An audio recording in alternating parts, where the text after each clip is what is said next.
Bismillahirrahmanirrahim. Assalamualaikum warahmatullahi wabarakatuh.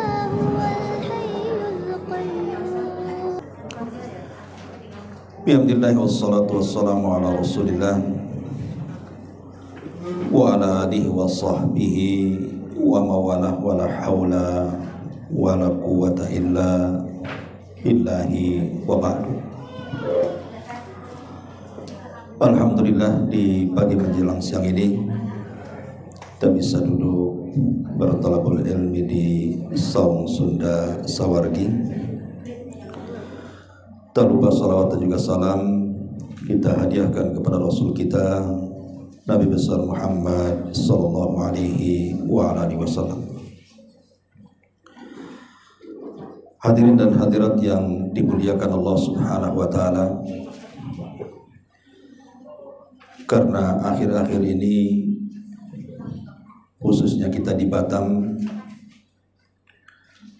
sering terjadi bencana alam, seperti baru terjadi kemarin angin, bahkan sampai kemarin malam juga, dan banyak mengalami kerusakan di mana-mana. Belum lagi kemudian berita gempa di beberapa tempat di negeri kita ini, sehingga pagi menjelang siang ini tema kita akan dikaitkan dengan peristiwa-peristiwa alam yang terjadi akhir-akhir ini, dan kita beri tema tentang asrat as-sa'ah, tanda-tanda kiamat yang berkaitan dengan musibah. Ma'asyiral muslimin wal muslimat rahimakumullah. Kita tahu bahwa para ulama membagi tentang tanda-tanda kiamat itu ada 3 macam. Ada yang disebut dengan asyratu as-sa'ah as-sughra. Kemudian yang kedua asyratu as-sa'ah al-wusta, dan yang terakhir asyratu as-sa'ah al-kubra. Jadi tanda kiamat itu ada 3 macam. Ada tanda kiamat yang disebut dengan tanda-tanda kiamat kecil. Ada yang disebut dengan tanda kiamat itu tanda-tanda kiamat sedang, dan ada tanda-tanda kiamat besar. Adapun rinciannya, tanda-tanda kiamat kecil adalah kematian. Jadi kalau salah seorang di antara kita meninggal, maka telah tegak kiamat kepadanya. Kata Nabi SAW dalam sebuah hadis yang sahih, "Idza mata ahadukum faqad qamat qiyamatuhu." Kalau meninggal salah seorang di antara kalian, berarti telah tegak kiamat kepadanya. Dan kematian itu lebih pasti dibandingkan kiamat besar. Bukan berarti kiamat besar tidak akan terjadi, terjadi dan pasti terjadi. Tapi kematian seorang muslim atau siapapun itu lebih pasti lagi. Kemudian yang kedua, ada yang disebut dengan tanda-tanda kiamat sedang, dan itu disyaratkan dalam sebuah hadis yang dikeluarkan ataupun yang diriwayatkan oleh Aisyah Ummul Mukminin radhiyallahu anha. Kana al-a'rab idza qadimu ala Rasulillah sallallahu alaihi wasallam sa'aluhu anis-sa'ah. Jadi orang-orang Badui itu kalau mereka datang kepada Rasul, selalu yang ditanyakan kapan kiamat. Jadi orang-orang Badui kalau datang menemui Nabi sallallahu alaihi wasallam, pertanyaannya itu selalu nanya kiamat. Rasul, kapan kiamat? Fanadhara ila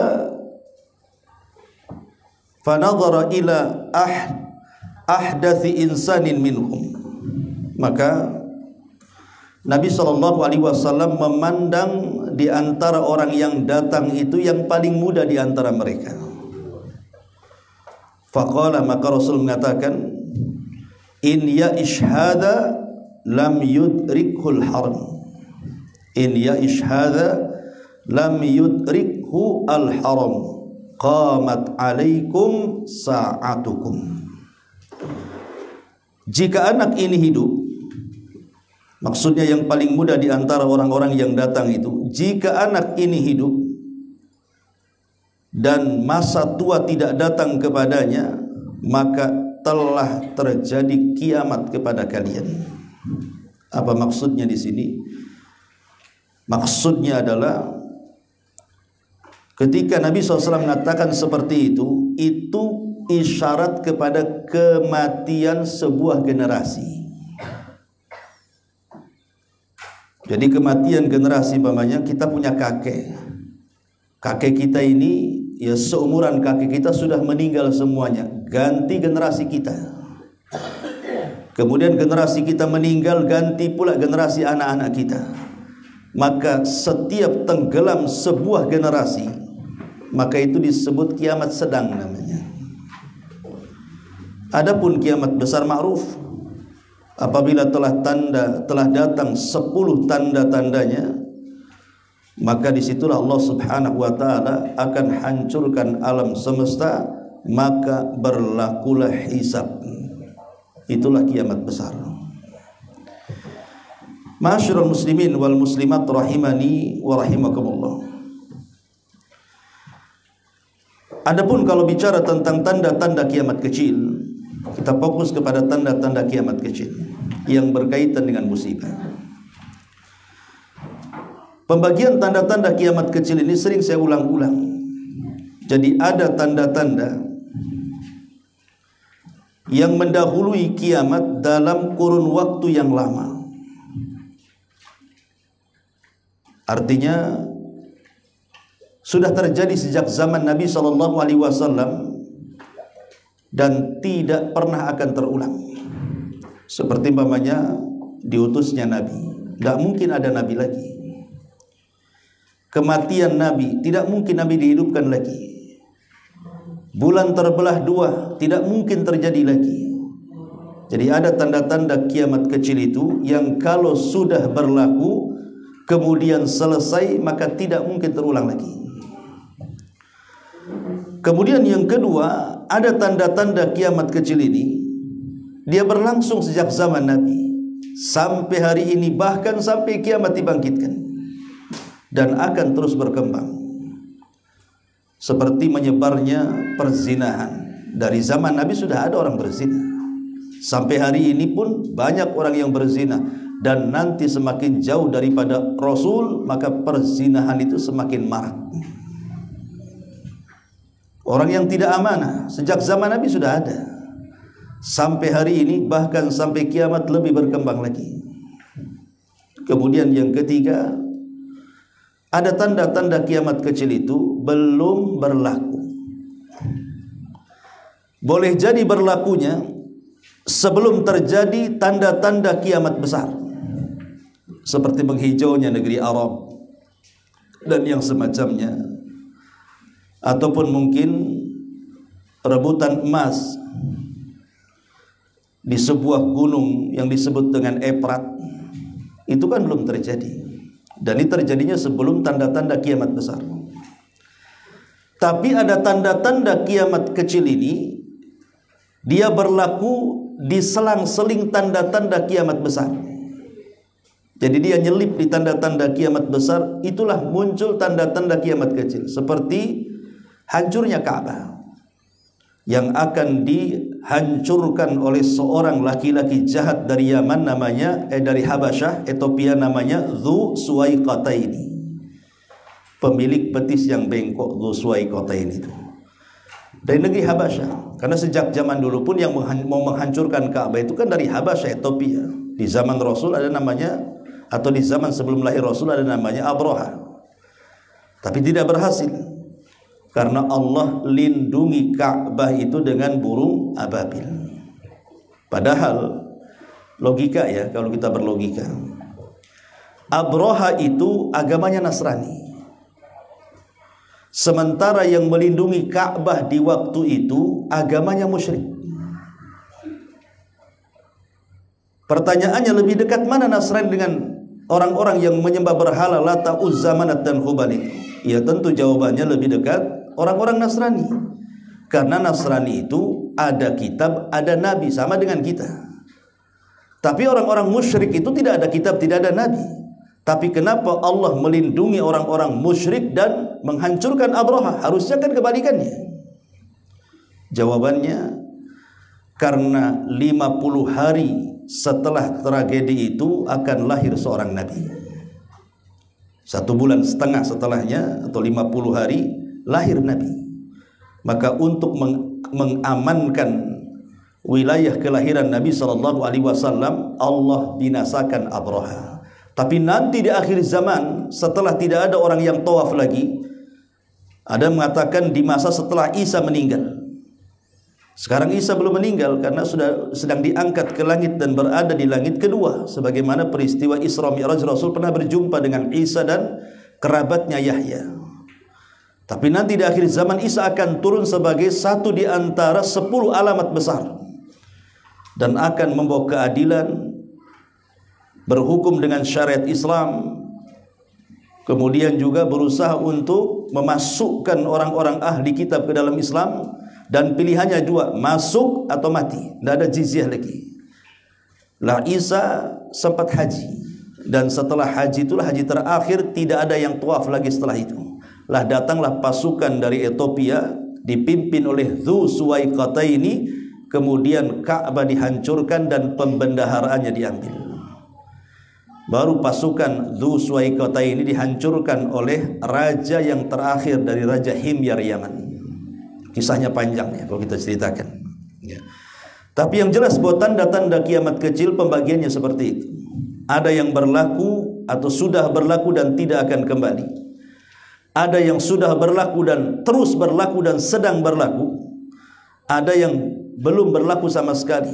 Bisa saja sebelum tanda-tanda kiamat besar muncul atau di tengah-tengah tanda-tanda kiamat besar.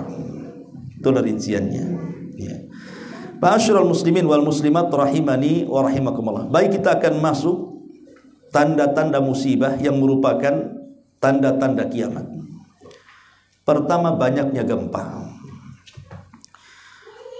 Nabi SAW satu hari memegang kepala Abdullah ibn Hawalah. Jadi Abdullah ibn Hawalah ini baru saja diutus oleh Rasul membawa pasukan khusus, dalam bahasa Arab disebut Sariyah, pasukan yang tidak dipimpin Nabi. Tapi yang namanya peperangan kadang menang kadang kalah. Nabi sendiri kadang menang kadang kalah. Di Badar dia menang, di Uhud dia kalah. Jadi Abdullah ibn Hawalah ini mengalami kekalahan dalam pertempuran itu, sehingga pulang ya berbeda wajah orang yang mengalami kemenangan dengan wajah orang yang mengalami kekalahan, kan beda. Dan itu bisa kita lihat, orang kalau judi dia menang, tengok wajahnya tuh. Dengan orang yang judi kalah pasti mereng topinya tuh. Artinya kan orang senang dengan orang yang gak senang kan nampak tuh. Jadi Ibnu Hawalah ini sedih dia. Jadi murung saja, tidak ada senyum menghadap Nabi SAW. Ada kekecewaan berat di situ. Maka Nabi SAW meletakkan kemudian telapak tangannya di kepalanya seperti ini. Kepalanya dipegang rambutnya oleh Rasul, rambutnya Ibnu Hawalah ini. Kemudian Nabi SAW mengatakan, ya Ibnu Hawalah, idza ra'aital khilafata qad nazalatil ardul muqaddasata faqad danatil zalazil wal balaya wal umurul idham was sa'atu yawma idin aqrab ilan nasi min yadi hadhihi min ra'sika ya Ibnu Hawalah. Kata Rasul, wahai Ibnu Hawalah, apabila engkau melihat kekhilafahan tegak di bumi yang disucikan, maksudnya Baitul Maqdis Palestina, maka telah dekat waktunya banyak gempa, waktunya banyak musibah, dan terjadinya perkara-perkara besar di dunia. Maka ketika itu kiamat lebih dekat dibandingkan tanganku di atas kepalamu. Ma'asyiral muslimin yang dimuliakan Allah Azza wa Jalla, tentu hadis ini kita tahu bahwa di zaman Umar bin Khattab radhiyallahu an, Palestina kan dikuasai kaum muslimin.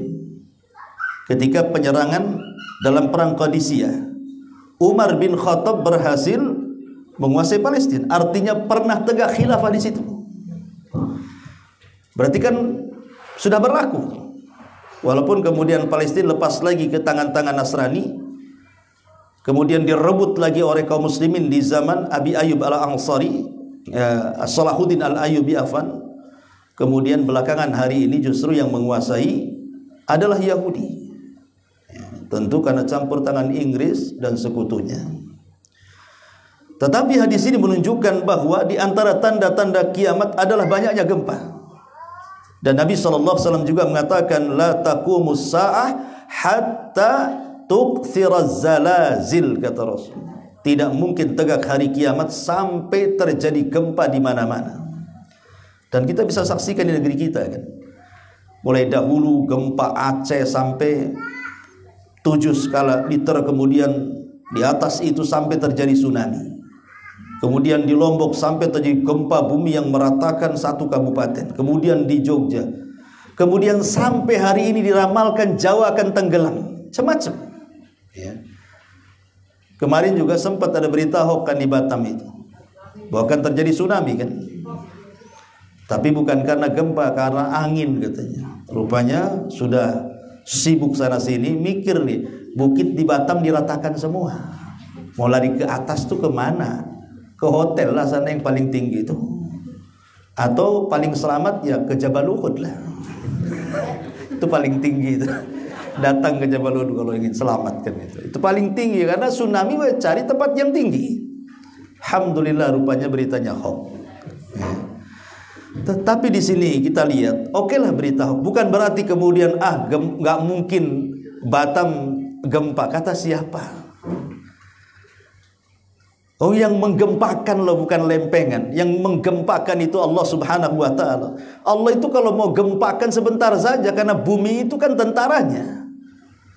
Di antara tentara-tentara Allah itu ya lautan, ya gunung, ya bumi, itulah tentara Allah. Kalau perintahkan tentaranya goyang, ya goyanglah dia.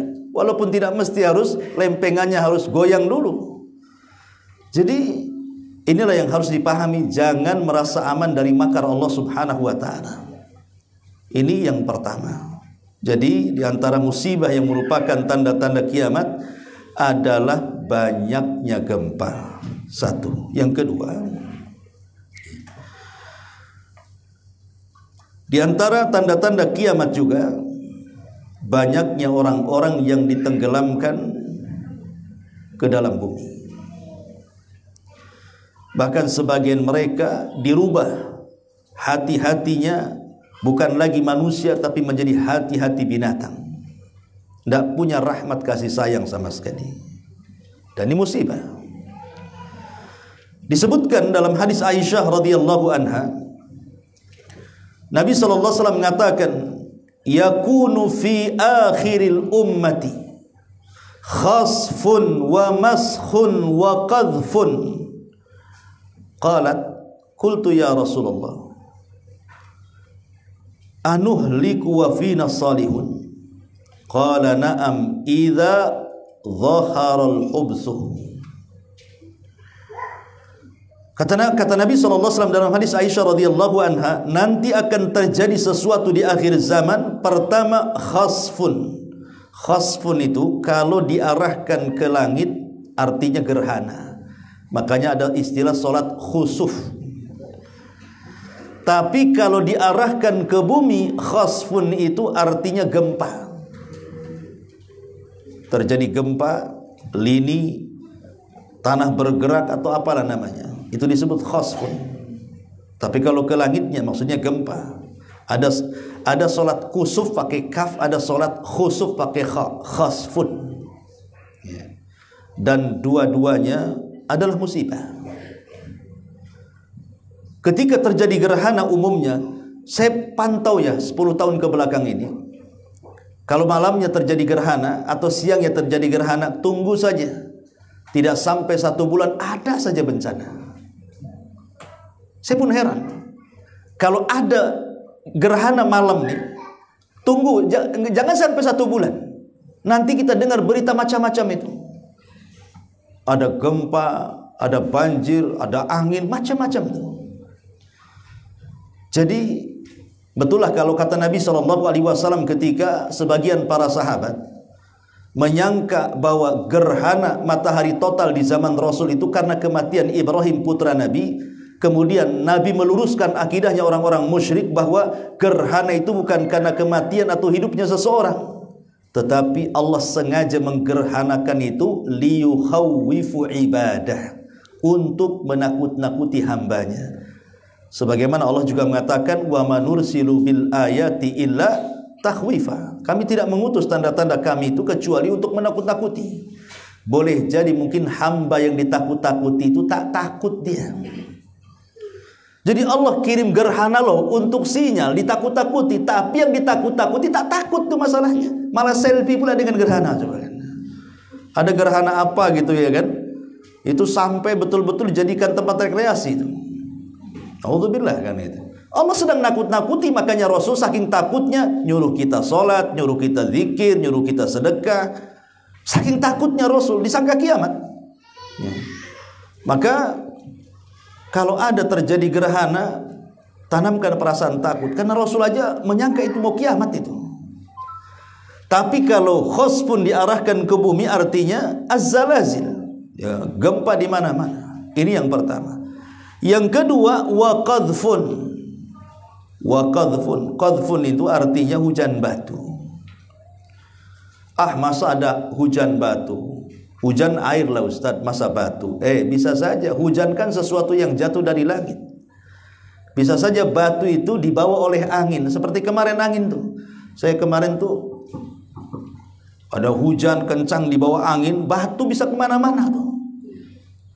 Saya kapan bulan tuh di Padang itu yang banjir besar gitu ya, sampai batu gede-gede itu guling kemana-mana tuh kan. Angin kencang disertai hujan deras tuh. Persis seperti kemarin Batam tuh. Coba bayangkan, semua bisa terbang tuh. Sampai atap di sini kan, Masjid Raya ini sampai bengkok kan gitu kan. Nah itu pakai arsitek bukan kaleng-kaleng itu yang buat tuh. Itu saja bisa bengkok tuh. Macam mana arsitek yang kaleng-kaleng itu terbang atap tuh. Lah ini lihat bagaimana, ini bagian daripada qadfun namanya. Qadfun itu apapun yang melayang ke bumi kemudian jatuh apapun yang melayang dari langit kemudian jatuh ke bumi, itu disebut qadfun namanya. Dan ini musibah juga gitu kan. Dan ini tanda-tanda kiamat. Kemudian wa maskhun. Maskh ini memang apakah dibawa kepada makna hakikat, apakah dibawa kepada makna majaz? Sebagian para ulama mengatakan maskhun itu ya makna hakikatnya, di mana orang itu dirubah menjadi binatang. Sampai saya baca kitab Al-Imam Ibnu Hazm Al-Zahiri dalam kitabnya. Di zaman dia menceritakan tentang seorang laki-laki yang menentang hadis Nabi SAW tidak boleh mendahului imam dalam salat. Karena Rasul mengatakan siapapun yang mengangkat dalam ruku atau sujud sebelum imam, maka takutlah kepalanya dirubah menjadi keledai. Kan begitu riwayatnya. Jadi orang ini menentang hadis ini. Mana ada, kalau mendahului imam akan dibuat jadi keledai kepalanya kata. Jadi dengan sombongnya dia mempraktekkan. Kata Imam Ibnu Hazm, betul-betul dibuat jadi keledai itu mukanya. Ini terjadi di zaman Ibnu Hazm rahimahullah ta'ala. Dan ini semakna dengan kisah Ashabus Sabti dalam Quran. Ketika Allah Subhanahu wa taala mengatakan kunu qiradatan khasiin, jadilah kalian kera-kera yang dihinakan. Maka Ashabus Sabti itu yang mencoreng kehormatan hari Sabtu, maka mereka kemudian dikutuk menjadi kera selama 3 hari, kemudian diwafatkan, dibinasakan karena azab. Artinya mungkin orang itu dirubah menjadi binatang. Tapi sebagian para ulama mengatakan tidak, yang dimaksud di sini mashun di sini adalah majazi. Jadi yang dirubah itu watak, karakter dan sifatnya. Ya, memang badannya manusia, tapi karakternya seperti binatang, hatinya seperti binatang, otaknya seperti binatang. Pokoknya tidak punya rahmat sama sekali. Dan ini yang banyak dikuatkan para ulama, dan ini yang banyak terjadi di masyarakat. Nampak saja badannya manusia, hatinya seperti binatang, tidak ada rahmat sama sekali. Di mana sifat binatang itu kan macam-macam. Kalau binatang buas, ya suka nerkam, ya mungkin itu kinayah daripada orang kuat menindas orang lemah. Tapi kalau binatang ternak kan makan, minum, berak, kawin, tidur, gitu aja. Itu yang banyak tuh biasanya tuh. Makan, tidur, berak, bangun, besok itu lagi itu. Itulah binatang. Apa bedanya ada dengan binatang kan itu? Nggak sholat, nggak puasa, nggak zikir, nggak hadir di majelis taklim, otaknya hanya duit saja. Lah itulah binatang. Jadi ada perkara-perkara yang dirubah, bukan badan fisiknya tetapi hatinya. Maka Aisyah radhiyallahu anha ketika itu bertanya, Rasul, apakah mungkin setelah itu terjadi, tiga perkara itu terjadi, kami akan dihancurkan sementara orang-orang baik masih ada? Ya, kalau kalau keburukannya lebih banyak dibandingkan kebaikannya. Dalam riwayat apabila tampak al-qinan, para biduan, para artis, para penyanyi, ya.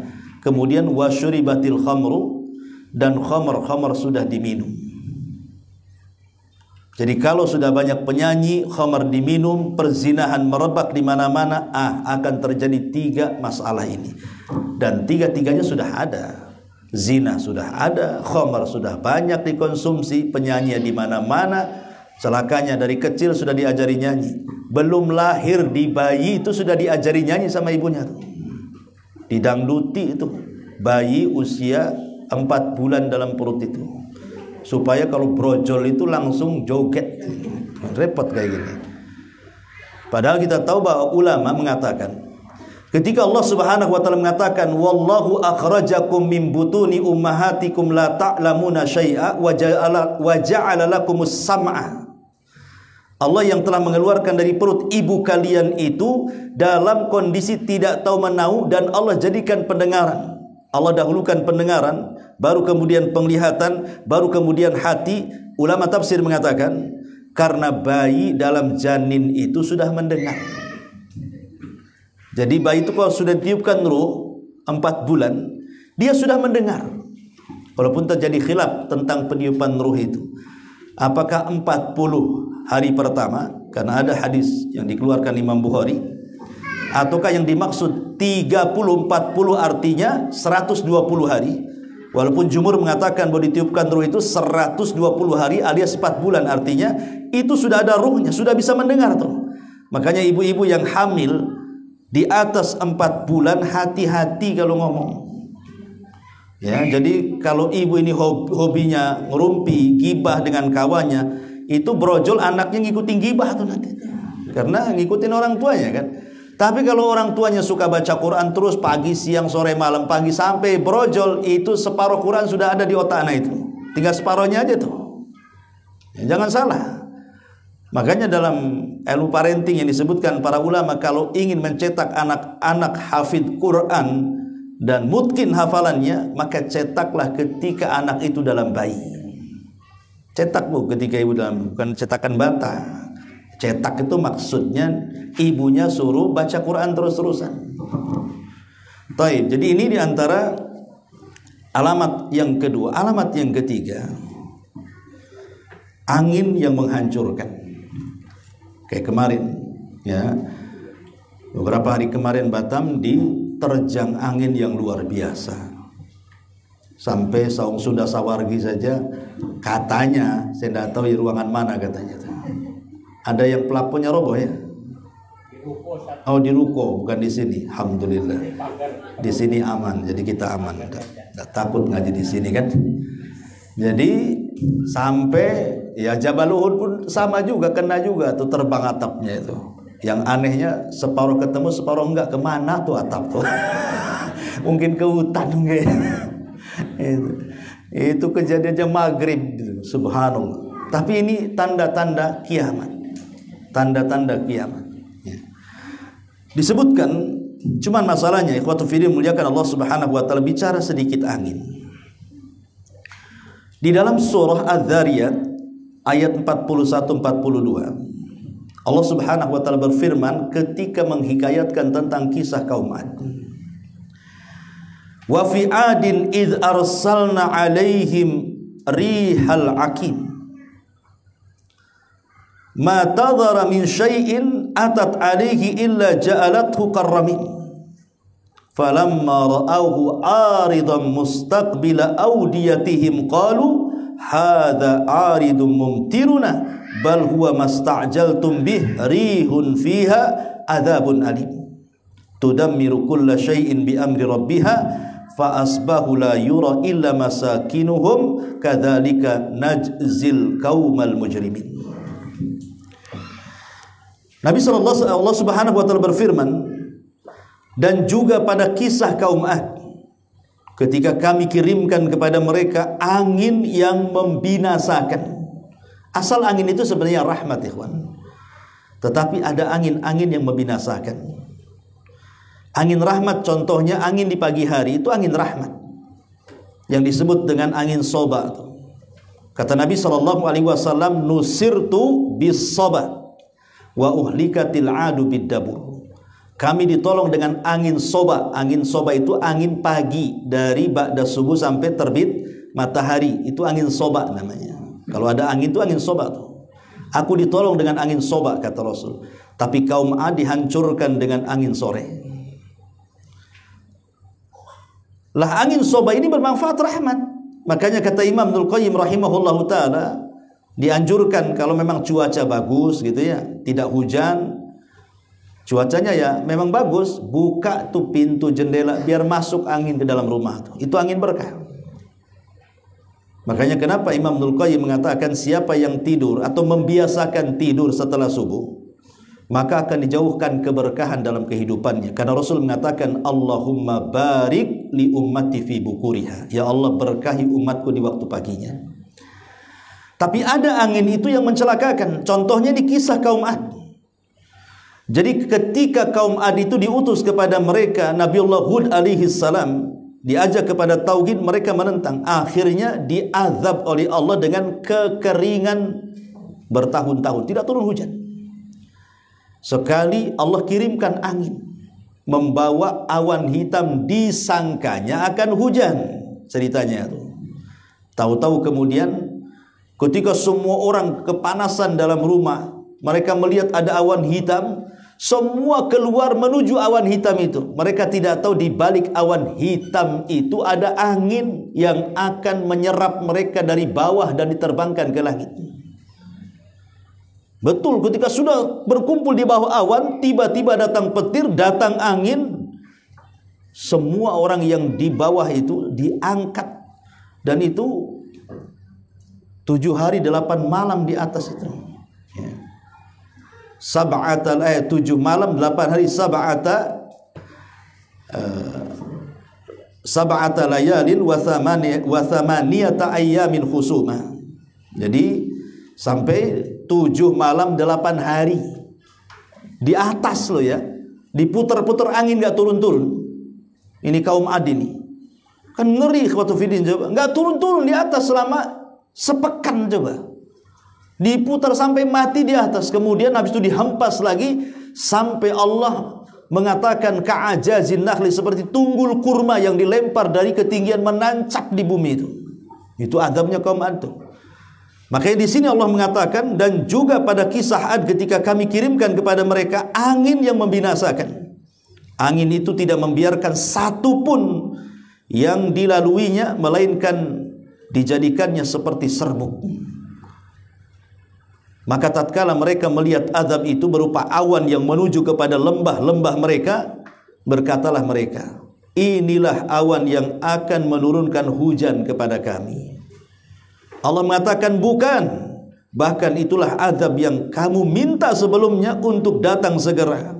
yaitu angin yang mengandung azab yang sangat pedih, yang menghancurkan segala sesuatu dengan perintah Rabbnya, maka jadilah mereka tidak ada yang kelihatan lagi kecuali bekas-bekas tempat tinggal mereka. Demikianlah kami berikan balasan kepada orang-orang yang melakukan dosa.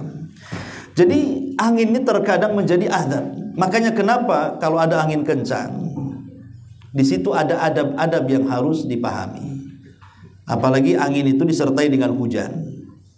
Maka ada doa ataupun ada adab-adab yang harus dipahami. Ya, secara singkat mungkin ada 7 adab yang harus dipahami. Pertama, ketika ada angin kencang kayak kemarin itu, hujan, angin ini sudah membahayakan, suaranya pun menakutkan tuh. Pertama, kata Nabi SAW, tanamkan perasaan takut. Karena angin disertai hujan dan bisa membinasakan siapapun, itu tanda kuasa Allah sedang menakut-nakuti hambanya. Karena tidak mungkin Allah menciptakan hal itu kecuali karena dosa-dosa yang dilakukan hambanya. Boleh jadi Batam sudah terlampau banyak dosanya, makanya dikirim azab seperti itu. Maka tanamkan takut. Yang kedua, baca doa. Ketika ada angin itu kan baca doa. Apa doanya? Allahumma inni as'aluka khairaha wa khaira ma fiha wa khaira ma ursilat bihi wa a'udzubika min syarriha wa syarri ma fiha wa syarri ma ursilat bihi. Apa artinya? Ya Allah, aku memohon kepadamu kebaikan angin ini, kebaikan yang dibawa angin ini, dan kebaikan angin yang kau utus kepada kami ini. Ya Allah, aku berlindung kepadamu dari keburukan angin ini, keburukan yang dibawa angin ini, atau keburukan yang engkau utus dalam angin ini kepada kita. Segera kalau nampak angin ini membahayakan, maka berdoalah seperti ini. Allahumma inni as'aluka khairaha wa khaira ma fiha wa khaira ma ursilat bihi wa a'udzubika min syarriha wa syarri ma fiha wa syarri ma ursilat bihi. Hafal ya. Hafal. Yang hafal dapat takwa. Enggak apa-apa, diulang-ulang aja. Ya, sambil pulang dari sini diulang-ulang saja. Nanti hafal kok insyaallah. Ustaz, bagaimana kalau angin yang dari kipas angin itu? Bukan, ini kalau ada angin yang membahayakan maksudnya, maka baca doa ini. Kemudian yang ketiga, kalau angin disertai hujan, tiba-tiba habis angin kencang datang pula hujan, maka segera kita berdoa juga. Doanya Allahumma sayyiban nafi'an. Ya Allah, semoga hujan yang kau berikan kepada kami ini ada manfaat di dalamnya. Kemudian setelah itu memperbanyak doa, karena kalau sudah ada angin turun hujan, itu waktu doa mustajab itu. Jangan diam saja. Berdoa kepada Allah, minimalnya berdoa kebaikan. Jangan sampai hujan ini atau angin yang datang ini dalam bentuk musibah. Nabi SAW mengatakan, "Thintani ma turaddani du'a'u inda an-nida'i wa tahtal matari." Kata Rasul, 2 perkara ketika berdoa tidak mungkin ditolak Allah. Pertama, ketika mendengar suara azan. Antara azan dan qomat itu mustajab doanya. Yang kedua, ketika turun hujan. Ya. Kemudian yang kelima, kita mengambil berkah. Nabi itu biasanya kalau turun hujan, maka dia akan menyingkap sebagian badannya, kemudian akan membasahi sebagian badannya dengan hujan. Bahasa kitanya hujan-hujanan. Ya. Jadi kalau ada hujan tuh Nabi buka sikit bahunya, kemudian pokoknya kenal lah kan gitu. Kalau sekarang malah dibuat apa? Dibuat mitos, ya kan? Kalau kena hujan rintik nanti sakit kepala. Akhirnya karena itu mitosnya, ya betul dibuat sakit kepala kan itu. Jadi kalau kena air itu langsung kamar mandi dibasuh kepalanya biar nggak sakit kepala katanya. Coba jangan itu yang dimitoskan itu. Justru Nabi itu loh, dia sengaja menempelkan badannya ke hujan karena dia mengambil berkah, dalam arti kata ngalap berkah itu loh. Kalau berkah dari hujan, kan turun rahmat di situ. Bahkan yang lebih ekstrim lagi, Ibnu Umar disebutkan itu kalau ada hujan itu kasur semua dibawa keluar biar kehujanan. Kalau sekarang terbalik gitu, kalau pakaian berjemur sibuk dimasukkan. Kan gitu kan. Justru biar berkah di situ, air berkah tuh.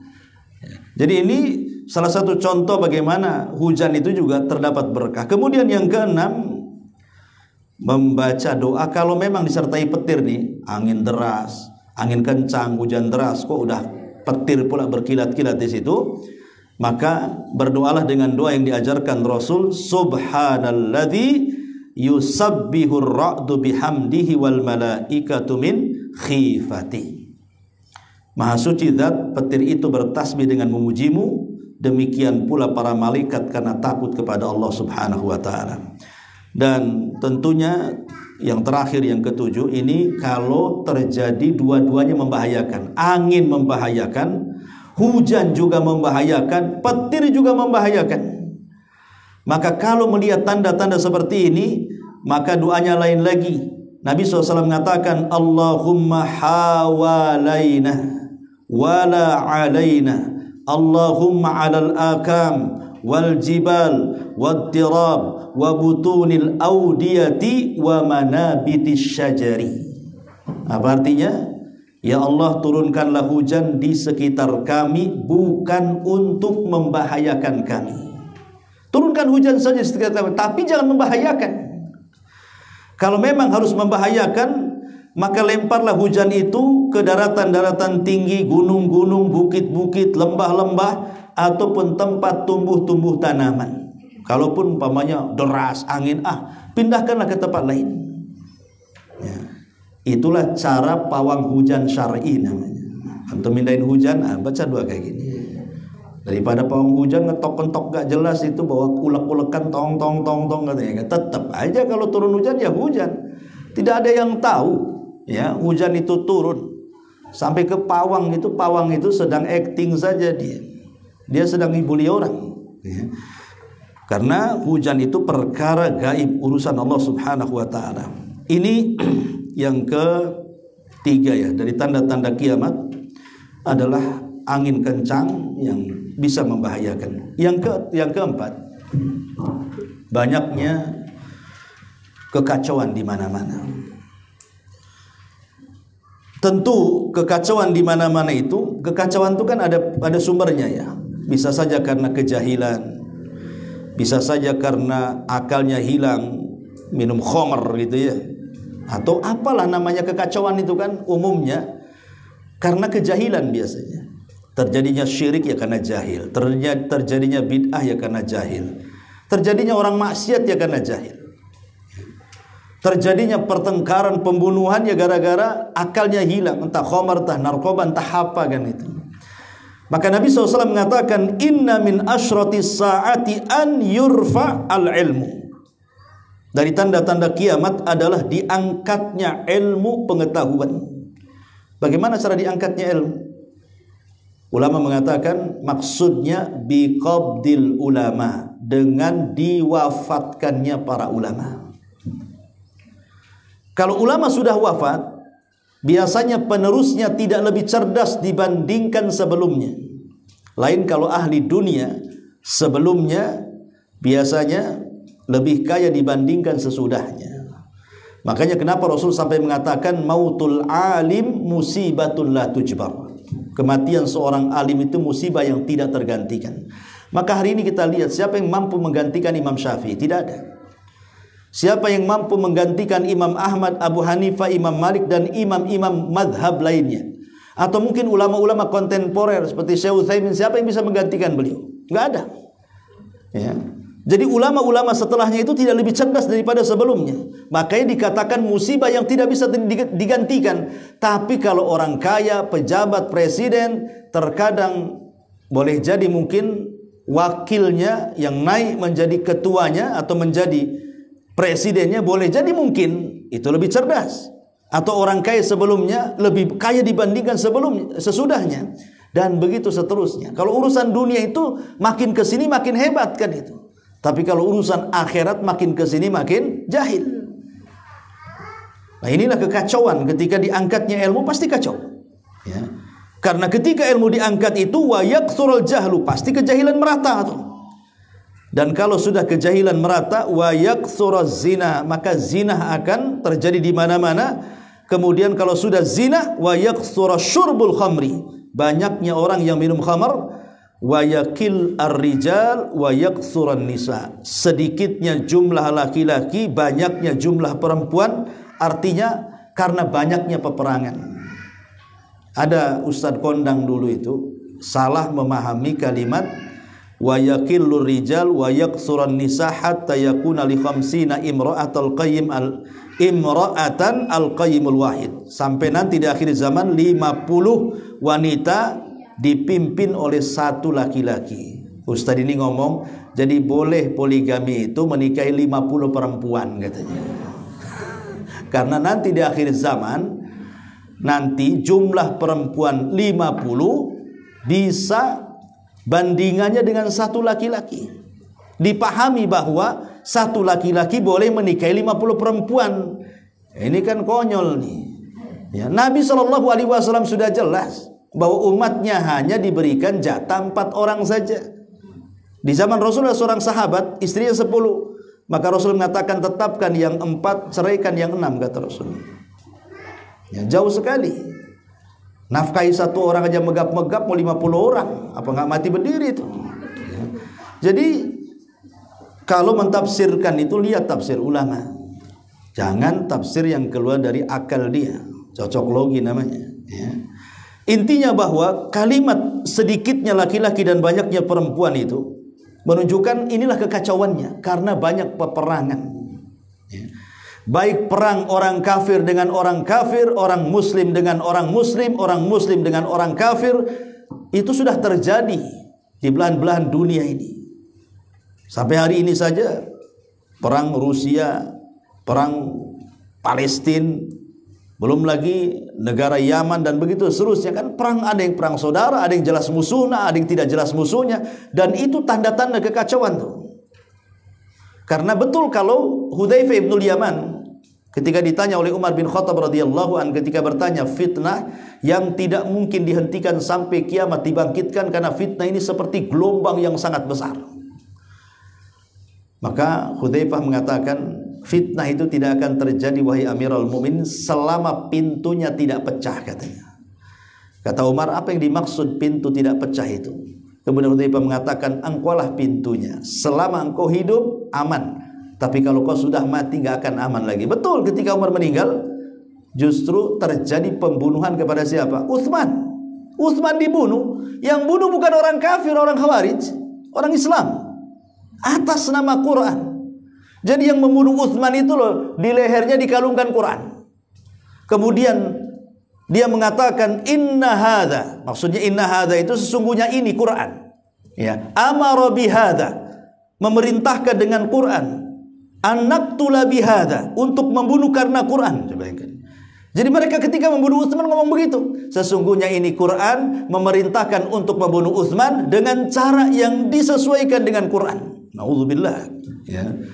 Membunuh Utsman atas nama Quran. Bahkan yang membunuh Ali hafal Quran. Abdurrahman bin Mulzam itu Khawarij, hafal Quran tuh. Jadi belum tentu orang yang hafal Quran itu paham dengan Quran.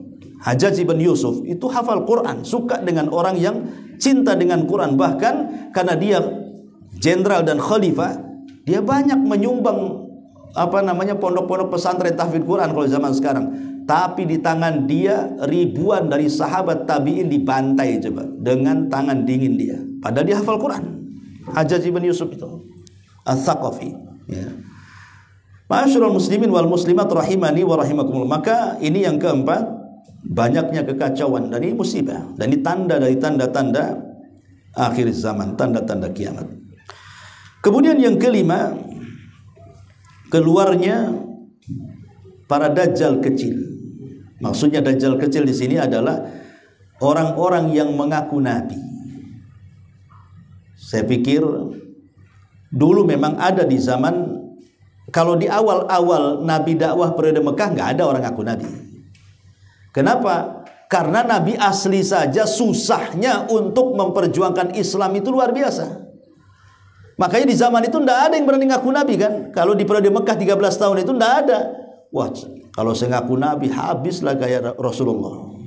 Rasul diintimidasi, ditekan, diburu, mau dibunuh. Mana orang mau ngaku Nabi? Ya. Nggak ada periode mengaku Nabi. Setelah Rasul ke Madinah, kemudian Islam menyebar, kemudian memiliki kekuasaan, kemudian Rasul bukan hanya Nabi dan Rasul, dia pun pemimpin negara. Baru orang-orang memandang enak juga jadi Nabi katanya. Jadi mereka yang ngaku Nabi itu lihat setelah sukses. Oh, enak juga ngaku Nabi ini. Buktinya Muhammad itu diagungkan, dimuliakan di ini. Mulailah kemudian orang banyak ngaku Nabi itu di akhir-akhir mau wafatnya Nabi itu. Muncullah di situ Al-Aswad Al-Ansi dari Yaman. Muncul di situ Tulaihah bin Khuwailid Al-Asadi.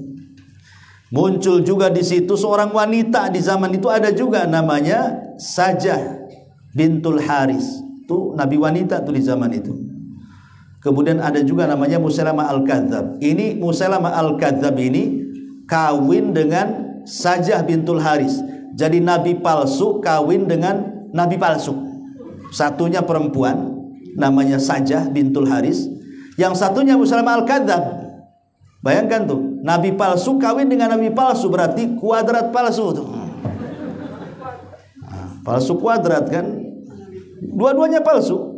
Tapi Allah takdir, alhamdulillah Tulaihah dan Sajah ini tobat. Tulaihah Al-Asadi tobat dan baik Islamnya. Begitu juga Sajah. Yang tidak bertobat itu Musailamah Al-Kadzab dan Al-Aswad Al-Ansi itu. Sampai dibantai di zaman Abu Bakar Siddiq radhiyallahu anhu. Diperangi mereka. Dan Musailamah Al-Kadzab mati di kebun kematian. Makanya peperangannya disebut Hadiqatul Mauti. Peperangannya itu disebut Hadiqatul Maut, kebun kematian. Karena Musailamah dikepung di situ oleh tentara Khalid. Kemudian ya dibantailah dalam kebun itu. Makanya perangnya disebut Hadiqatul Maut ketika menyerang Musailamah Al-Kadzab di Yamamah. Ya. Ma'asyiral muslimin wal muslimat rahimani wa rahimakumullah. Jadi yang ngaku Nabi ini zaman Rasul sudah ada.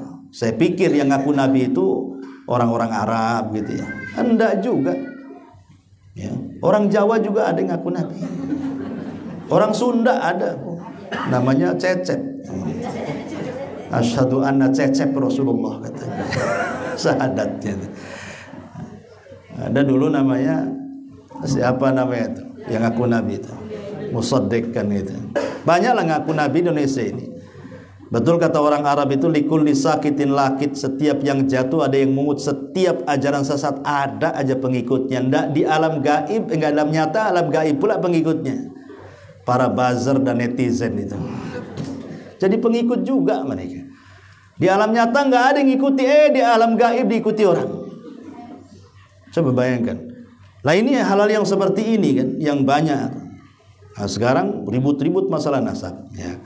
Jadi intinya bahwa ini musibah ketika orang kemudian muncul orang-orang yang mengaku Nabi, itu nanti imbasnya. Imbas daripada bukan hanya dia ngaku Nabi, tidak. Tidak mesti orang yang ngaku Nabi itu memproklamirkan dirinya saya Nabi, tidak. Terkadang mengaku Nabi itu maksudnya dia menciptakan ajaran-ajaran yang tidak pernah diajarkan Nabi. Seperti kemarin tuh saya tengok di YouTube itu ada ajaran Islam Pancasila atau apa tuh? Islam Pancasila ya. Yang katanya Islam kami berbeda. Kalau Islam di luar itu mengejar sorga, kami tolak sorga katanya. La ilaha illallah. Kami tolak sorga karena kita menyembah Allah bukan karena sorga katanya. Kami menyembah Allah karena cinta. Nah, ini repot nih. Kita ini loh disuruh mengharap sorga. Wa idza sa'altumullaha fas'alul firdaus al-a'la. Kalau kau minta sorga, kata Rasul. Artinya disuruh kita minta sorga. Dan Rasul mengajarkan Allahumma inas'alukal jannah. Ya Allah, aku minta kepadamu sorga. Bahkan dalam Quran itu Asiyah bintu Muzaim, istrinya Fir'aun, ketika mau mati itu dilempar Fir'aun dari ketinggian, doanya apa? Rabbi ibnili indaka baitan fil jannah. Ya Rabb, bangunkan untukku istana di sorga. Ini Quran yang mengatakan seperti itu. Dia tak mau surga pula, ini gimana ceritanya? Ya, makin ke sini ya makin ke sono jadinya. Makin gak jelas jadi Islam itu kan. Macam-macam Islam. Inilah Islam itu. Sekarang banyak Islam ya Islam. Nggak usah dikasih embel-embel. Ya. Jadi ini juga musibah ya. Musibah yang kelima. Dan termasuk tanda-tanda kiamat. Kemudian yang keenam, ya, munculnya beragam fitnah. Ya, fitnah itu dari kesyirikan, kekufuran, murtad, bid'ah, maksiat. Pokoknya berebak di mana-mana, itu disebut fitnah. Nabi SAW mengatakan, inna baina yaday sa'ati fitanan ka qita'il lailil mudlim. Yusbihu ar-rajulu fiha mu'minan wa yumsi kafira, wa yumsi mu'minan wa yusbihu kafira. Al-qa'id fiha khairum minal qa'im, al-qa'imu fiha khairum minal mashi, al-mashi fiha khairum minas sa'i. Kemudian kata Rasul, fakassiru kissisikum wa qatti'u awtarakum wadribu suyufakum bil hijarati fa in dakhala ala ahadikum baitahu falyakun ka khairi ibni adam, ka khairi ibnai adam. Nabi SAW mengatakan, sesungguhnya menjelang datangnya hari kiamat akan terjadi banyak fitnah. Dan sekarang sudah terjadi. Kekufuran, kesyirikan, orang murtad merajalela. Terutama di Batam ini, subhanallah kan. Orang murtad itu kayak kacang goreng. Kayak biasa saja. Ada orang kita nikah sama orang non-muslim, entah orang Singapura, entah orang Australia, entah orang mana, orang-orang sana lah, orang luar kan. Hanya karena memandang kekayaan, rumah di Sukajadi, mobil megah, berani dia menanggalkan KTP Islam tuh. Ya memang Islamnya sudah KTP, ya KTP-nya ditanggalkan. Ya sebab kalau Islam beneran itu pasti nggak mungkin ditanggalkan, karena Islam KTP ya KTP kan bisa tembak tuh. Ya. Jadi ini yang terjadi, kok bisa loh orang menggadaikan akidah dengan dunia itu? Tak masuk di akal. Ya tapi semua bisa terjadi, itulah karena banyaknya fitnah. Saya aja dulu punya tetangga di Batam Center ini gitu juga kok. Dia nikah sama orang Nasrani, kaya, masuk ke Nasrani. Dia masuk Nasrani itu. Habis masuk Nasrani, suaminya selingkuh dengan muslimah. Masuk Islam suaminya. Coba kan. Apakah terbalik-balik dunia ini? Akhirnya si yang cewek yang muslimah yang sudah murtad itu dinasihati, udahlah kalau begitu udah ditinggal, masuk Islam sajalah. Apa kata dia? Nggak tahu, kalau saya pergi ke gereja itu kayaknya lebih khusyuk dibandingkan ke masjid. Kata, lah kok gitu pula? Ya karena dia semenjak Islam nggak pernah ke masjid, jadi nggak tahu rasa masjid dia masalahnya. Coba kalau dia sering ke masjid, suratulabul ilmi, pasti ke tempat ibadah lain kan aneh gitu kan. Ini nggak pernah ke masjid, nggak pernah belajar, tahu-tahu masuk ke gereja, ya iyalah dia bilang ngomong begitu. Ya tak, kadang hidayah itu milik Allah kan. Akhirnya tetap dia Nasrani, mantan suaminya juga jadi muslim jadinya kan. Persis seperti kisah yang disebutkan oleh beberapa ulama. Dulu ada seorang muazin di zaman salaf ya. Jadi kalau dulu kan belum ada corong, jadi kalau azan itu ya di menara di atas supaya kedengaran.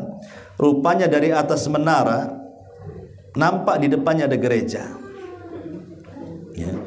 Di gereja itu ada biarawati cantik, suka nongkrong di pintu. Jadi setiap muazzin ini azan, selalu pandangannya tertuju kepada wanita itu. Mulai dari pandangan ya masuklah ke hati. Akhirnya kemudian kenalan, dekat, ngobrol, jatuh cinta pula muadzin dengan biarawati ini. Ya memang dalam Islam boleh, laki-lakinya muslim, perempuannya Nasrani kan gak ada masalah dalam Islam. Ya, walaupun kita katakan kayak gak ada lagi aja dalam Islam. Banyak kok gadis-gadis Islam, kenapa mesti Nasrani? Tapi kalau secara hukum ya boleh-boleh saja. Ya karena ahli kitab itu boleh sembelihannya dan boleh dinikahi wanitanya. Akhirnya setelah dilamar, orang tuanya tidak mau lah. Orang tua si wanita ini tetap menolak, tidak mau. Tapi akhirnya masih saja melakukan hubungan gelap. karena tidak direstui. Akhirnya karena makin cinta sakit dia, sakit gara-gara cinta. Ketika sakit itu ya namanya, lihatlah orang mabok itu, jadinya mabok kan, nggak mau makan, nggak mau, jadi kurus jadinya. Itulah diet yang paling ampuh tuh. Nah, kemudian gurunya, imam masjidnya itu ketika sakit parah datang, kemudian ditanya, wahai fulan, ada apa dengan sakitmu ini? Maka kata si fulan mengatakan, aku jatuh cinta dengan biarawati dan aku ingin menikahinya, tapi orang tua menolaknya. Kata sang imam, sudahlah, emang nggak ada lagi wanita selain dia? Banyak kok di luar sana wanita muslimah. Dia bilang, tidak bisa, aku sudah cinta mati katanya. Ada pula mati cinta. Kemudian dia mengatakan gini, imam itu sudah nazak tuh, sempat-sempatnya dia ngomong, sudah gini sajalah, tidak apa-apa, aku tidak berjumpa dengan dia di dunia, tidak masalah katanya, tapi jangan pula aku dipisahkan di akhirat. Itu puitisnya dia ngomong gitu tuh. Jadi imam masjid mengatakan, gimana caranya kalau di dunia dipisahkan, di akhirat berkumpul? Tiba-tiba di luar perkiraan anak muda ini mengatakan, kafartu bid-dini wa amantu bidiniha katanya. Aku kufur dengan agamaku sendiri dan sekarang aku beriman dengan agama cewekku itu katanya. Dikiranya kalau dia masuk Nasrani, sesama Nasrani ketemu di akhirat, itu keyakinan dia. Setahun setelahnya wanita itu pun merasa bersalah, akhirnya sakit, kemudian sakaratul maut juga. Didatangi sama pak imamnya itu. Kata wanita itu, kau sudah tahu masalahku kan? Aku merasa bersalah dengan anak muda itu. Maka jangan sampai di dunia tidak ketemu, di akhirat pula tak ketemu. Kalau bisa di akhirat ketemu. Kata imam, gimana caranya? Aku beriman dengan agama anak muda itu, aku kufur dengan agamaku. Terbalik-balik. Satu masuk Nasrani, satu masuk Islam. Di dunia udah gak ketemu, di akhirat pisah neraka surga tuh. Subhanallah. Lah ini kadang-kadang kan ada orang yang seperti itu. Naudzubillah, inilah tanda kiamat tuh kalau udah kayak gini nih. Ya, banyaknya kerusakan dan fitnah. Ya. Ma'asyiral muslimin wal muslimat rahimakumullah. Kemudian jam berapa? Jam 11 lebih. Kemudian yang ketujuh, banyaknya pendukung kezaliman. Nabi SAW mengatakan kepada Abu Hurairah radhiyallahu an dalam hadis Muslim.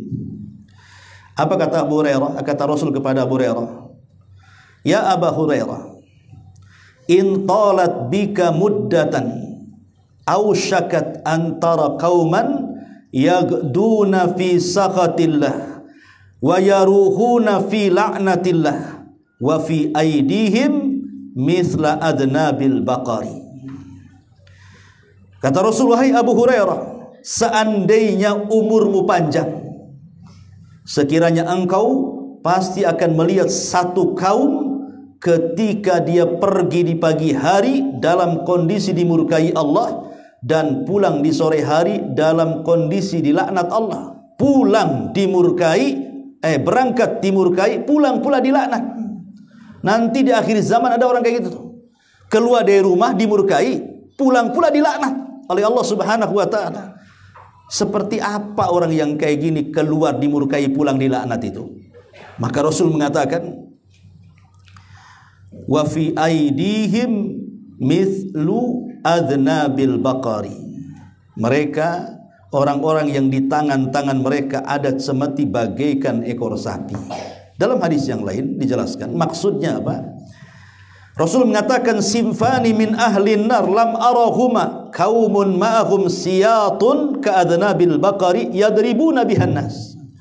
Dua kelompok manusia penghuni neraka tidak pernah aku lihat sebelumnya, kata Rasul. Salah satunya adalah sebuah kaum atau orang-orang yang membawa semeti seperti buntut sapi, mereka memukul-mukul dengan itu manusia. Ini kinayah daripada kezaliman.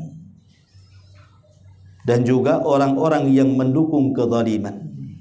Maka jangan sampai melakukan zalim dan mendukung kezaliman. Seperti para penguasa, umumnya kan kezaliman-kezaliman itu kan diarahkan kepada mereka, kepada para penguasa, ya. Kalau seandainya mereka berlaku zalim, jangan pula kita dukung. Kita nasihati kan gitu. Ini enggak. Pokoknya kalau sudah fanatik dengan satu idola dia dari pemimpin itu, wah, hidup mati dia, bukan Allah lagi. Bukan kul inna sholati wa nusuki lillah, itu enggak. Ya, di presiden dia atau dikasih dia hidup dan matinya itu. Ada orang yang membela mati-matian gitu kan, pemimpin itu. Bukan harusnya yang dibela mati-matian itulah syariat. Karena ketaatan kita kepada pemimpin juga kalau seandainya di atas yang ma'ruf. Kalau tidak ma'ruf kan tidak wajib taat. Maka jangan sampai kemudian mendukung kezaliman. Terutama Anda yang masuk dalam dunia pemerintahan, itu kan mesti ada kezaliman tuh. Jangan dukung kezaliman karena itu tanda-tanda dari tanda-tanda kiamat besar. Termasuk juga yang nomor 8, fenomena menyebarnya kesyirikan di mana-mana. Nabi SAW mengatakan, "Idza wudi as-saif fi ummati lam yurfa anha ila yaumil qiyamah." Jika umatku pedang telah diletakkan, maka tidak akan pernah diangkat darinya sampai kiamat dibangkitkan. Wala taqumu sa'hatta talhaqu qabail min ummati bil musyrikin. Dan tidak mungkin tegak hari kiamat, kata Rasul, hingga beberapa kabilah dari umatku mengekor kepada orang-orang musyrik. Wa hatta ta'bud qabail min ummatil awthan. Bahkan beberapa kabilah dari umatku menjadi para penyembah berhala. Dan ini sudah terjadi. Lihat sekarang fitnah kuburan tuh. Saya dengar berita-berita terakhir itu kan banyak kuburan-kuburan wali yang dipalsukan. Nggak ada orang yang dikubur di situ. Cuman dibuat, kemudian ditulisi wali fulan. Untuk apa coba di situ? Supaya manusia ziarah ke situ, tabaruk di situ, minta-minta di situ. Kira-kira yang minta di situ kaya nggak? Nggak kaya. Yang kaya itu yang jaga kubur itu. Karena infaknya diambil dia. Kan masuk kuburan pakai infak, itu bisnis kuburan itu. Jangan salah. Sekarang yang paling cepat dapat uang itu bisnis kuburan. Ya, bisnis kuburan paling cepat tuh. Mau berapa saja. Itu saya lihat di YouTube tuh karungan tuh. Saya baru lihat ada orang bawa duit pakai karung itu. Itulah di bisnis kuburan itu. Rupanya setelah adalah, ya, kita berterima kasih, adalah sebagian orang yang mengorbankan waktunya. Di antara saudara-saudara kita kaum muslimin, mereka menelisik rupanya keberadaan kuburan itu. Ternyata memang 100% nggak ada orangnya. Itu kubur-kuburan. Ya, bukan kuburan, kubur-kuburan. Kayak mobil-mobilan. Ya, kurang lebih lah kan. Bukan kubur beneran. Nggak ada orangnya, coba bayangkan. Tapi itu ditulis wali panjang namanya. Ya. Kemudian sedikit-sedikit ada embel-embel Habib Fulan, Habib Fulan, supaya kesannya bahwa ini kuburan ini dari keturunan Nabi gitu maksudnya. Kan itu magnetnya di situ tuh. Magnetnya di situ kan. Ini turunan Nabi sampai ke Mekah kan itu ya. Ya kalau turunan sini ya kurang lah kan gitu. Kalau kiai atau apa kurang, tapi kalau udah Habib itu kan masyarakat kadang-kadang yang kurang akidahnya, yakin saja mereka, percaya saja.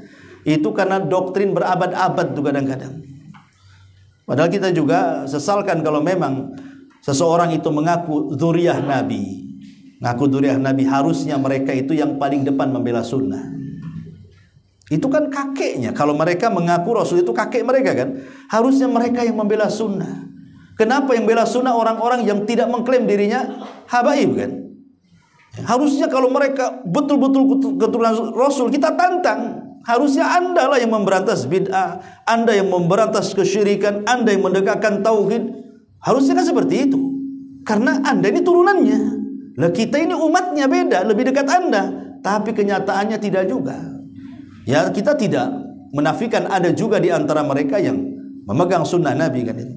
Tetapi banyaknya di antara mereka itu kadang-kadang jatuh ke khurafat, cerita yang aneh-aneh, kuburiyun dan begitu seterusnya. Nah, ini kan persis dengan fenomena di akhir zaman yang akan muncul di akhir zaman lah, banyaknya kesyirikan di mana-mana. Nah, inilah kemudian yang menjadikan tanda-tanda kiamat. Ya, kemudian yang nomor 9, menjamurnya perbuatan keji dan kemungkaran. Nabi SAW mengatakan, la taqumus sa'ah hatta yadharul fuhsyu wat tafahusyu wa qati'atur rahimi wa su'u al-mujawarati. Tidak akan terjadi hari kiamat hingga muncul banyak perbuatan-perbuatan keji, perkataan-perkataan buruk, pemutus silaturahim, dan jeleknya hubungan bertetangga. Jeleknya hubungan bertetangga, ya. Itu yang banyak di masyarakat tuh kan gitu. Nah, sekarang sudah nampak itu. Makanya kadang ada orang itu tidak mau bertetangga akhirnya kan. Karena takut kalau bertetangga nanti kesinggung. Akhirnya dia cari perumahan yang nggak kenal siapa-siapa. Tetangga sebelah pun tak kenal kita. Itu kalau mati, itu kuburannya di rumahnya itu. Karena tetangganya tak tahu. Ya. Makanya tetangga ini salah satu modal kita masuk surga sebenarnya. Sampai Jibril mengatakan kepada Rasul itu, mewasiatkan ingat tetangga, sampai Rasul mengatakan sampai seringnya Jibril mewasiatkan hati-hati dengan tetangga itu, berbuat baiklah dengan mereka, seolah-olah dia ahli waris itu. Karena biasanya yang tahu masalah kita sebelum keluarga itu tetangga dulu tuh biasanya. Kita sakit tetangga yang tahu, keluarga belum tahu. Setelah sakit keluarga baru tahu. Jadi makanya hormati tetangga. Kemudian juga yang terakhir 10 saja, orang tua bergaya anak muda. Ini bahaya nih. Nenek-nenek bergaya gadis ya. Pokoknya itulah skincare itu apa? Skincare. Yalah, pokoknya care-care itu semua. Nabi mengatakan yakunu qaumun yakhdhabuna fi akhiriz zamani bis-sawadi kahawasilil hammami la yarihuna raihatal jannah, kata Rasul. Akan ada di akhir zaman satu kaum yang menyemir rambut mereka dengan warna hitam bagaikan dada burung merpati. Mereka tidak akan pernah mencium harumnya bau sorga. Naudzubillah. Hadis ini maksudnya kenapa diibaratkan orang tua bergaya anak muda, nenek bergaya gadis ya? Karena dengan menyemir rambut ke warna hitam itu seolah-olah dia muda lagi. Ya, seolah-olah muda lagi kan gitu. Makanya banyak yang seperti ini. Udah tua parlente bahasanya itu apa tuh? Ya, bergaya gitu. Ya, ada tua itu ke masjid. Ini enggak. Dia lepisnya pula pakai rantai kapal pula. Udah tua padahal. Ngapain gitu. Harusnya pakai sarung, pakai gamis ke masjid ngaji, udah tua tuh. Oh, masih juga nongkrong di jalan-jalan. Jadi ini diantara tanda 10 tanda-tanda kiamat yang berkaitan dengan musibah. Wallahu alam. Sampai di sini. Silakan kalau ada yang bertanya.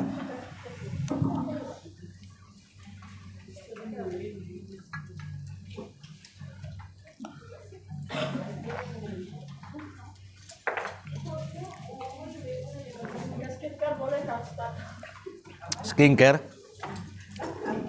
boleh lah, nggak apa-apa, tapi bukan untuk kearisan ya. Maksudnya untuk suaminya.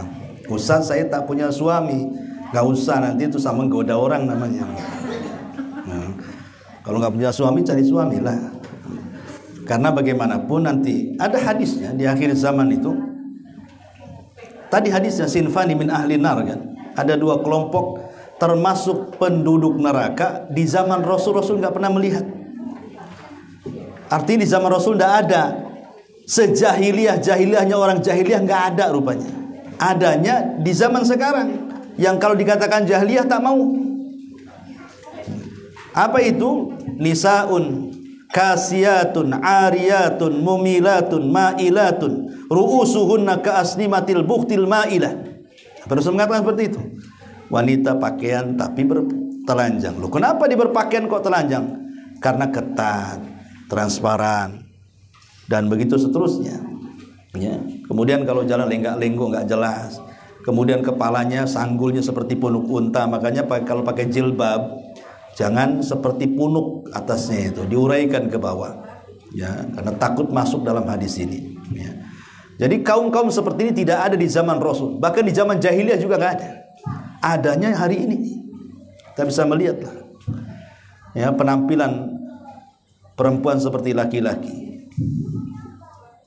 Kita lihat kan rata-rata perempuan pakai lepis, pakai jeans. Nggak ada lagi yang kebaya ke bawah itu. Itu kan tampilan laki-laki seperti itu. Ya sampai bapak-bapak ke pasar mau beli lepis itu udah ada di borong ibu-ibu Mas. Karena sudah terbalik-balik kan, tasyabuh akhirnya. Yang laki-laki tasyabuh dengan perempuan. Nanti di akhir zaman yang pakai skanker itu apa tuh? Ya. Ya ibu-ibu lah tuh, bapak-bapak tuh, Pak Edi nanti kalau udah tua pakai itu tuh. Ya. Jadi hal-hal yang seperti itu ya sudahlah. Kalau apalagi ini kan cerita yang sudah tua. Yang sudah tua enggak usah lah. Wallahu a'lam. Subhanakallah bihamdika asyhadu an la ilaha illa anta astaghfiruka wa atubu ilaik. Allahu taala alam. Assalamualaikum warahmatullahi wabarakatuh.